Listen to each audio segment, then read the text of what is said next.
আসসালামু আলাইকুম। এখন শুনবেন সংবাদ শিরোনাম। চলছে বিএনপির সংরক্ষিত নারী আসনের মনোনয়ন প্রত্যাশীদের সাক্ষাৎকার। আজ 4 শতাধিক প্রার্থীর সঙ্গে কথা বলবেন তারেক রহমান। মূল্যায়ন করা হবে নির্যাতিতদের। জ্বালানি তেলের জন্য দেশ জুড়ে হাহাকার। 2 মাসের পূর্ণ মজুদ আছে দাবি প্রতিমন্ত্রীর। সংকটকালে লুকোচুরি না করার আহ্বান জামায়াত আমিরের। মোহাম্মদপুরের আলোচিত আসাদুল হত্যাকাণ্ডে গ্রেপ্তার 6। রাজশাহীর পুঠিয়ায় মুদি দোকানিকে ছুরিকাঘাতে হত্যার দায়ে আটক 1 জন।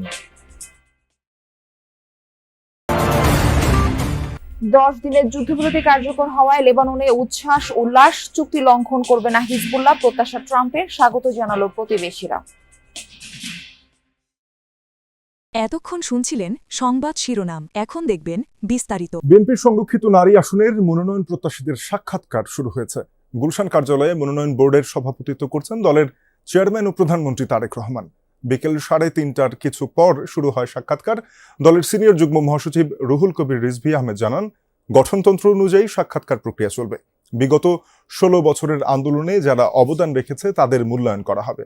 রাজনৈতিক আদর্শের কারণে যারা অত্যাচারিত তাদের গুরুত্ব দেওয়া হবে। পাশাপাশি সংসদে আইন প্রণয়নে যারা ভূমিকা রাখতে সক্ষম তাদের বিবেচনায় নেওয়া হবে। আজ 4 শতাধিক মনোনয়ন প্রত্যাশী সাক্ষাৎকার দেবেন। 50টি সংরক্ষিত আসনের মধ্যে দলীয় বন্টন অনুযায়ী বিএনপি পাবে 36টি আসন।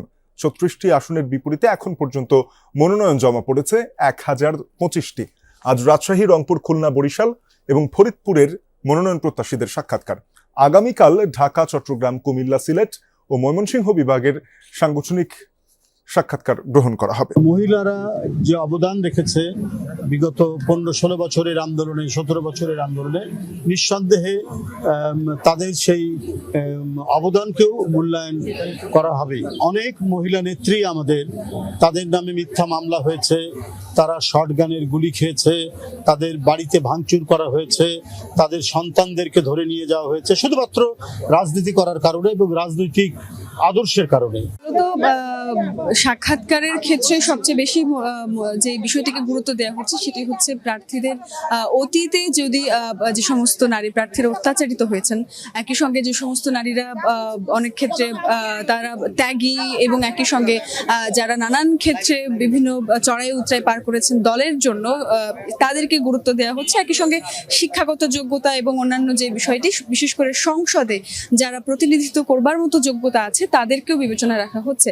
আমাদের সাথে একজন নারী প্রার্থী আছেন, নারী মনোনয়ন প্রার্থী আছেন, যিনি। সংকট দিন দিন জটিল হচ্ছে, বাড়ছে হাহাকার। ছুটির দিনেও ফিলিং স্টেশনগুলোতে শত শত যানবাহনের সারি। রাজধানীর বিভিন্ন এলাকায় ভোর থেকেই পাম্পের সামনে যানবাহনগুলোর অপেক্ষা শুরু হয়। জ্বালানি পাওয়ায় চালকরা আশায় বসে থাকেন ঘন্টার পর ঘন্টা। তেল সরবরাহ নিয়ে স্পষ্ট কোনো তথ্য না থাকায় ভোগান্তি আরও বেড়েছে। গ্রাহকদের ক্ষোভ, সরকার জ্বালানি তেলের সংকট নেই বললেও বাস্তবে তার প্রতিফলন নেই। ছুটির দিনেও এমন দীর্ঘ লাইন, কমেনি ভোগান্তি। বরং রাজধানীর বিভিন্ন ফিলিং স্টেশনে তেল নিতে এসে ঘন্টার পর ঘন্টা অপেক্ষা করছেন চালকরা। জ্বালানি তেল নিতে কোথাও 8 ঘন্টা, কোথাও আবার অপেক্ষা করতে হচ্ছে 12 থেকে 13 ঘন্টা পর্যন্ত। গাবতলীর এসসি পাম্পে আমি 3 ঘন্টা যাবত দাঁড়ানো ছিলাম। 150 গাড়ি দেওয়ার পরে দেন আর দেয় নাই। মিরপুর থেকে রাতের 8টা বাজে আসছি, এখন অব্দি ফুয়েল লোড করতে পারিনি। রাত 9টায় এসে দাঁড়াইছি, এখন বাজে 10:30টার মতো সকাল। এখনো সিরিয়ালেই আছি আর কি, এখন পর্যন্ত যাইতে পারি নাই। সরকারি আশ্বাস থাকলেও মাঠ পর্যায়ে তার প্রতিফলন নেই বলেই দাবি ভুক্তভোগীদের। প্রতিদিনের এই দীর্ঘ লাইনে দাঁড়িয়ে সময় ও জ্বালানি দুটোই নষ্ট হচ্ছে চালক ও সাধারণ মানুষের। আসলে এই যে আমাদের দেশে তেল আছে কিনা, আমাদের যে বিভ্রান্তি, আমরা কিন্তু সারা সপ্তাহ অফিস করি এবং সপ্তাহের শেষ দিন এসে আমরা লাইনে দাঁড়াই। এখন আজকে তো আমার কোনো কয়টা তোমার ডিউটি না, তোমার তেল লাগান, তেল দিলে আমি 14 ঘন্টা বসে রয়েছি, এটার এই পরিশ্রম কে দিব? আমার 3 দিন যাবত বসে আছি, কোনো ভাড়া না, ইনকাম কামার হচ্ছে আর কিছুই নাই। পুরো আসে আজকে যে পরিমাণ কষ্ট করা লাগছে, গতকালকে আমি রাত্র 2টা দাঁড়াইছি আর এখন তেলে এখনো যাইতে পারি নাই আর কি। শুক্রবার সকাল থেকেই শহরের বিভিন্ন পাম্পের সামনে দীর্ঘ লাইন দেখা যায়, যা ছড়িয়ে যায় আশপাশের অলিতে গলিতেও। চালকরা বলছেন রাজধানীর অনেক ফিলিং স্টেশন বন্ধ থাকায় চাপ বাড়ছে চালু থাকা পাম্পগুলোতে।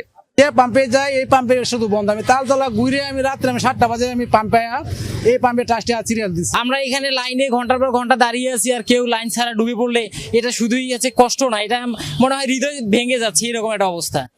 এদিকে এক এক পাম্পে তেল দেওয়া হচ্ছে এক এক নিয়মে। কয়েকটিতে ফুয়েল পাস অ্যাপ চালু থাকলেও বেশিরভাগ পাম্পে রাজধানীর মোহাম্মদপুরে আলোচিত আসাদুল হত্যাকাণ্ডে 6 আসামিকে গ্রেপ্তার করেছে আইনশৃঙ্খলা বাহিনী। এর মধ্যে মোহাম্মদপুর থানা পুলিশ 4 জনকে এবং র্যাব 2 এর অভিযানে আটক হয় আরও 2 জন। বৃহস্পতিবার রাতে ঢাকার নবাবগঞ্জ এলাকা থেকে তাদের গ্রেপ্তার করা হয়। ডিএমপির অভিযানে গ্রেপ্তার হয় আক্তার, আরিফ, মুন্না ও বকুল। এদিকে র্যাব 2 এর অভিযানে আটক আসাদুল ইসলাম ও শাওন। এর আগে বুধবার রাতে সাদেক খান ইটখোলা এলাকায় কুপিয়ে হত্যা করা হয় আসাদুল হক ওরফে লম্বু আসাদুলকে।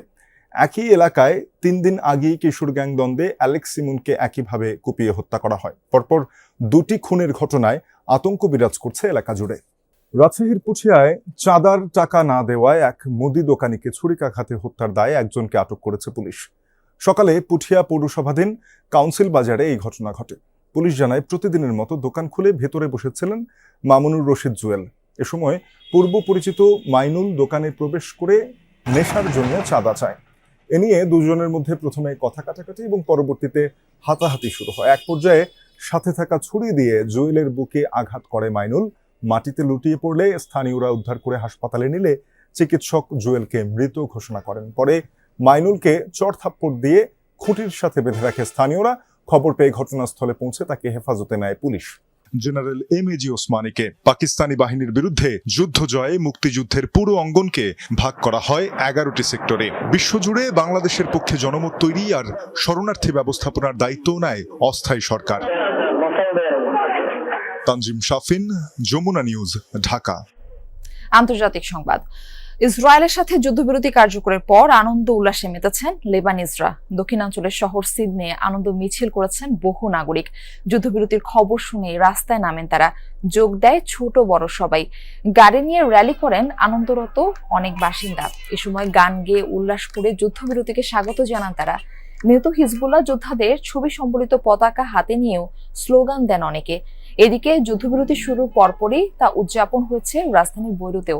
আতশবাজি ফুটিয়ে এবং আকাশে গুলিবর্ষণ করে জানান দেওয়া হয় উল্লাসের। মার্কিন প্রেসিডেন্ট ডোনাল্ড ট্রাম্পের ঘোষণার পর 10 দিনের যুদ্ধবিরতি কার্যকর হয়েছে লেবানন, ইসরায়েলে। বৃহস্পতিবার স্থানীয় সময় 5টায় শুরু হয় বিরতি। কার্যকর হওয়ার আগ মুহূর্ত পর্যন্ত পাল্টাপাল্টি হামলা চালিয়েছে হিজবুল্লাহ, আইডিএফ দুপক্ষ।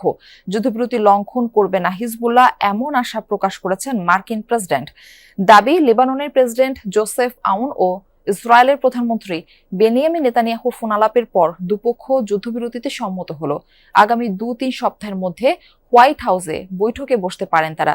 যুদ্ধবিরতিকে স্বাগত জানিয়েছে ইরান, কাতার, আরব আমিরাত, বাহরাইন ও জর্ডান সহ বেশ কয়েকটি দেশ। ইরান যুদ্ধ শুরুর পর ইসরায়েলি হামলায় এখনো পর্যন্ত 2000-এর বেশি মানুষ প্রাণ হারিয়েছে লেবাননে। ইরানের প্রেসিডেন্ট মাসুদ